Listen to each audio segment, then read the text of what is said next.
90 రోజుల కోర్సు పూర్తి చేస్తే చాలు 100% ప్లేస్మెంట్ సపోర్ట్ తో సాఫ్ట్వేర్ జాబ్ మీ సొంతం. వెంటనే కోడ్ జ్ఞాన్ డెస్టినేషన్ ని సంప్రదించండి. నమస్తే, వెల్కమ్ టు సుమన్ టీవీ. నేను మీ యాంకర్ సిరి. ప్రేక్షకులందరికీ కూడా విశ్వావసు నామ సంవత్సర ఉగాది శుభాకాంక్షలు. మరి ఈ నూతన సంవత్సరంలో ద్వాదశ రాశుల వారికి ఎలా ఉండబోతుందో దీని గురించి ఇన్ డీటెయిల్గా మనతో షేర్ చేసుకోవడానికి వేదిక్ ఆస్ట్రాలజర్ ఉమా గారు ఉన్నారు. వారిని అడిగి తెలుసుకుందాం. నమస్కారం సార్. నమస్తే అమ్మా. నూతన సంవత్సరంలో సింహరాశి వారికి ఆర్థిక పరంగా, ఉద్యోగ పరంగా, వ్యాపార పరంగా, సంతాన పరంగా ఎలా ఉండబోతుంది? వారు ఎలాంటి పరిహారాలు చేసుకోవాలి గురుగారు? తప్పకుండా అమ్మా. ముందుగా అందరికీ కూడా విశ్వావసునామ సంవత్సర తెలుగు సంవత్సర శుభాకాంక్షలు. అందులో భాగంగా మనం మాట్లాడుకునే సింహరాశి వాళ్ళకి చూస్తే ఆదాయం 11, వ్యయం 11 కనబడుతోంది. వచ్చిన డబ్బులు వచ్చినట్టుగానే ఖర్చు అయిపోయేటువంటి ఇది అయితే రాజపూజ్యం 3, అవమానము 6. అంటే పొగిడే వాళ్ళకన్నా తిట్టే వాళ్ళ సంఖ్య చాలా ఎక్కువ ఉంటుంది, కాస్త చూసుకోవాలి. అదేవిధంగా గ్రహ సంచారాన్ని కనుక మనం గమనిస్తే ముఖ్యంగా ఈ సింహరాశి వాళ్ళకి ఈ విశ్వావసునామ సంవత్సరం మార్చి 30వ తారీఖు దగ్గర నుంచి అష్టమ శని స్టార్టింగ్ అండి. అష్టమ శని అని అంటే 8వ స్థానంలోకి శని రాబోతున్నాడు అని అర్థము. 8వ స్థానంలోకి శని వస్తున్నాడు అంటే ఎలాంటివి జరుగుతాయి? వాహన ప్రమాదములు కానీ, గాయాలు కానీ, ఇంట్లో ఆరోగ్య సమస్యలు కానీ, ఆర్థికపరమైనటువంటి ఇబ్బందులు కానీ, ఏమైనా సరే సడన్ చేంజెస్ అండి. అంటే అష్టమ స్థానం ఎప్పుడు కూడా సడన్ చేంజెస్, జీవితంలో అన్నీ కూడా ఒక్కసారిగా మారిపోవడము. దాంతోపాటుగా అష్టమ స్థానంలో శని కాబట్టి కొంచెం ఇబ్బందికరంగా వచ్చేటువంటి పరిస్థితులు ఏర్పడతాయి. ఏ విషయంలో అయినా మీరు ముందు జాగ్రత్త చూసుకోవడం చాలా అవసరము. ప్రయాణాలు చేసేటప్పుడు శకునం చూసుకుని భగవద్ అనుగ్రహంతో వెళ్ళండి, చాలా మంచి జరుగుతుంది, ఇబ్బంది ఏమి ఉండదు. అయితే వీళ్ళకి పట్టేటువంటి గొప్ప యోగం ఏమిటి అంటే మే 15వ తారీఖు తర్వాత గురుడు ఎప్పుడైతే మిథునంలోకి ఎంటర్ అవుతున్నాడో వీళ్ళకి 11వ స్థానంలోకి గురుడు రాబోతున్నాడు. ఎప్పుడండి? మే 15 తర్వాత. సో మే 15వ తారీఖు తర్వాత నుంచి వీళ్ళకి అద్భుతమైనటువంటి రాజయోగం పడుతుంది. ఎలాగా అంటే ధన ఆదాయము విపరీతంగా పెరుగుతుంది. ఎవరికైతే సింహరాశిలో జన్మించి వాళ్ళు కనుక వివాహం కాలేదు అనుకుంటున్నారో వాళ్ళకి ఖచ్చితంగా మే మాసంలో వివాహ యోగము కనబడుతుంది. సంతానం కోసం ప్రయత్నం చేస్తున్న వాళ్ళకి ఖచ్చితంగా పుత్ర సంతాన యోగాలు కనబడుతున్నాయి. తరువాత ఇంకా చెప్పాలంటే వ్యాపారం చేస్తూ అందులో లాభాలు లేవు అనుకున్న వాళ్ళకి లాభస్థానంలో గురుడు యోగిస్తున్నాడు కాబట్టి విపరీతమైన డబ్బుని చూస్తారు. ఆర్థిక సమస్యలు తొలగిపోయే అవకాశం ఉంది. మీరు బాగా గమనిస్తే ఒక పక్క అష్టమ శని, ఆర్థిక ఇబ్బందులు చాలా తీవ్రంగా, ఒక పక్క గురుడు కాపాడుతున్నాడు.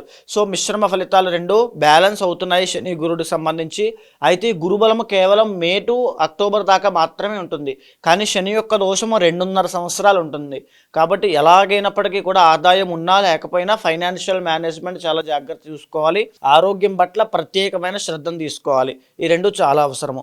అయితే ఇంకా బాగా మనం ముందుకు వెళ్తే కనుక రాహు వీళ్ళ యొక్క సింహరాశి వాళ్ళకి 7వ స్థానంలోకి వస్తున్నాడు. ఎప్పుడు? మే 18వ తారీఖు తర్వాత అష్టమంలోంచి రాహు 7th హౌస్లోకి వస్తున్నాడు. 7th హౌస్లో వచ్చేటువంటి రాహు వైవాహిక జీవితంలోకి కాస్త ఇబ్బందులు తీసుకురావడం లాంటివి తీసుకొస్తాడు. బాగా గమనించండి. అదే రాహు వ్యాపార పరంగా కాస్త నష్టాలు తీసుకొచ్చే అవకాశం ఉంటుంది. వ్యాపారము, వైవాహిక జీవితము రెండూ కూడా శ్రద్ధగా చూసుకోండి. అగ్రెసివ్గా వెళ్ళొద్దు. కొత్తగా ఏది కొత్త ప్రయత్నాలు ఏమి చేయొద్దు. కాస్త మిశ్రమ ఫలితాలు ఉన్నాయి కాబట్టి.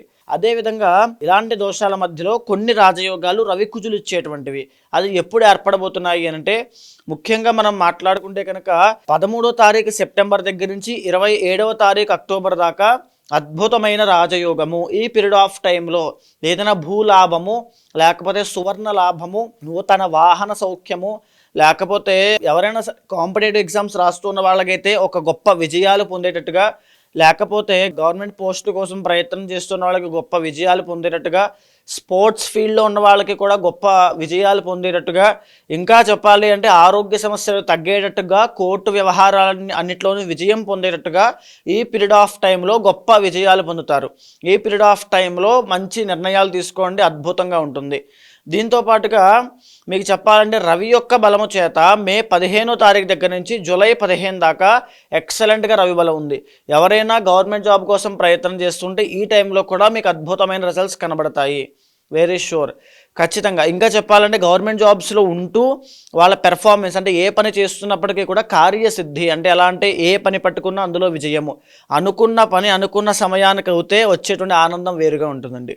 అలాంటి అనుభూతి చెందేటువంటి క్షణాలు ఈ సమయంలో జరుగుతాయి. రవి యొక్క బలం వల్ల పెద్దవాళ్లతో అభినందనలు, ప్రశంసలు, వాళ్ళ మన్ననలు పొందడము, తర్వాత పెద్దవాళ్ళతో పరిచయాలు ఏర్పడడం లాంటివి ఈ పీరియడ్ ఆఫ్ టైంలో వీళ్ళు చూస్తారు. మళ్ళీ ఇలాంటి యోగమే అక్టోబర్ 17వ తారీఖు దగ్గర నుంచి నవంబర్ 17వ తారీఖు దాకా అద్భుతంగా ఉంటుంది. ఇకపోతే 2026 సంవత్సరంలోకి మనం అడుగు పెడితే జనవరి మాసము, ఫిబ్రవరి మాసము ఈ 2 నెలల్లో కూడా కాస్త శుక్రబలం వీక్గా ఉండడం వల్ల కాస్త ఇబ్బందులు వస్తాయి. ఎలాంటి వాళ్ళకి ఏ రకమైన ఇబ్బందులు వస్తాయి అంటే, శుక్రబలం లేదు కాబట్టి కళారంగం వాళ్ళకి, సినీ రంగం వాళ్ళకి, నృత్య గీత వాద్యములు ఎవరైతే ఈ యొక్క కళాకారులు కానీ ఎవరైతే ఆర్టిస్టులు ఉంటారో వాళ్ళకి కానీ, బట్టల వ్యాపారం, ఆడవాళ్ళకి సంబంధించిన బట్టల వ్యాపారం చేసే వాళ్ళకి, తర్వాత గాయకులకి, యాంకర్స్కి, తర్వాత మోడలింగ్ ఫీల్డ్లో ఉన్న వాళ్ళకి, ఇంకా క్రియేటివ్గా ఆలోచించేటువంటి ఆ వృత్తుల్లో ఉన్న ఎవరికైనా సరే కాస్త ఇబ్బందులు వస్తాయి.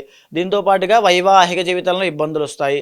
అదే ఇంకా చెప్పాలంటే ఆడవాళ్ళ వల్ల కాస్త ఈ 2 months ఇబ్బందులు ఉంటాయి. అదేవిధంగా ఆడవాళ్ళకి కాస్త హెల్త్ ఇష్యూస్ విషయంలో, పర్సనల్ ప్రాబ్లమ్స్ విషయంలో జాగ్రత్తగా ఉండాలి. ఎప్పుడంటే జనవరి, ఫిబ్రవరి ఈ 2 మాసములు కూడా, ఈ 2 months. మిగతా అంతా కూడా మిశ్రమంగా గోచరిస్తోంది. అయితే అష్టమ శని ప్రారంభం కాబట్టి ఇది ఒక పొంచి ఉన్న ప్రమాదం లాంటిది కాబట్టి ఖచ్చితంగా వెంకటేశ్వర స్వామి దర్శనం చేసుకోండి. తిరుపతి వెళ్ళి అద్భుతంగా ఉంటుంది. ఇంకా కావాలి అనుకుంటే మీకు ఆల్రెడీ గురుబలం వల్ల మంచి యోగం పడుతుంది. దాన్ని ఇంకా మీరు పెంచుకోవాలి, ఇంకా ఎలివేట్ అవ్వాలి, ఇంకా చాలా బాగుండాలి అనుకుంటే కనుక ఖచ్చితంగా శ్రీరుద్ర యాగం లాంటి ఏదైనా చేయండి. గురుబలం ఇంకా పెరుగుతుంది. శని యొక్క దోషం తగ్గడం వల్ల రాహు దోషము, శ్రీరుద్రంలో చండీ ఉంటుంది కాబట్టి సప్తమ స్థానంలో రాహు దోషం కూడా పోతుంది. అద్భుతమైన ఫలితాలు అనేవి ఈ యొక్క శ్రీరుద్ర యాగం వల్ల వీళ్ళు చూస్తారు. సో మరి ఈ నూతన సంవత్సరంలో ఎవరైనా కూడా జాతకరీత్యా వాళ్ళు ఎదుర్కొన్న సమస్యలకి పరిష్కారం చేసుకోవాలి అంటే ఏ విధంగా మిమ్మల్ని అప్రోచ్ అయ్యే ఛాన్స్ ఉందంటారు గురుగారు? తప్పకుండా అమ్మా. ఇప్పుడు నేను చెప్పినటువంటిది ఏదైతే గ్రహ సంచారము, గోచార గ్రహ సంచారం ఆధారంగా, ట్రాన్సిట్స్ ఆధారంగా ఏ రకాలుగా జీవితంలో మార్పులు రాబోతున్నాయి, ఎలాంటి జాగ్రత్తలు తీసుకోవాలో మనం మాట్లాడుకున్నాం. కానీ మీ పర్సనల్ చార్ట్ అనేది చాలా ఇంపార్టెంట్ అండి. అక్కడ కనుక ఏదైనా మీకు ఒక గజకేసరి యోగం కానీ, గురు చండాల యోగం కానీ, బుధ ఆదిత్య యోగం కానీ, దశాంతర్దశలో అద్భుతమైన రాజయోగాలు ఉంటే ఈ ప్రాబ్లమ్స్ని ఈజీగా ఓవర్కమ్ చేస్తారు. ఇక్కడ ఉన్నటువంటి పాజిటివిటీ అయినా నెగిటివిటీ అయినా దానికి ప్యారలల్గా మీ పర్సనల్ చార్ట్లో కూడా బలం ఉండాలి. ఒకవేళ మీ జాతకంలో ఇప్పుడు నేను చెప్పిన రవి సంచారం అప్పుడు రాజయోగము, కుజ సంచారం అప్పుడు రాజయోగాలు అప్పుడు కూడా పట్టట్లేదు, ఏదో ఇబ్బంది వస్తూనే ఉంది అంటే పర్సనల్ చార్ట్లో ఖచ్చితంగా ఇబ్బంది ఉంది అని అర్థము. దాన్ని గుర్తించండి. ఖచ్చితంగా మీ పర్సనల్ చార్ట్ చూడండి. దాంట్లో ఏవైనా దోషాలుంటే తగిన పరిహారములు, పూజలు ఆచరించండి. శీఘ్రంగా ఈ యొక్క రాజయోగాలు అనుభవిస్తారు. ఒకవేళ అలాంటి వాళ్ళు ఎవరైనా ఉంటే తప్పకుండా కింద కనిపించే నెంబర్కి కాల్ చేయండి. ఎవరైనా సరే పర్సనల్ చార్ట్ చూసి ఆ పూజా పరిహారాన్ని కూడా తప్పకుండా చేయిస్తాను. ధన్యవాదాలు గురుగారు. నమస్తే అమ్మా.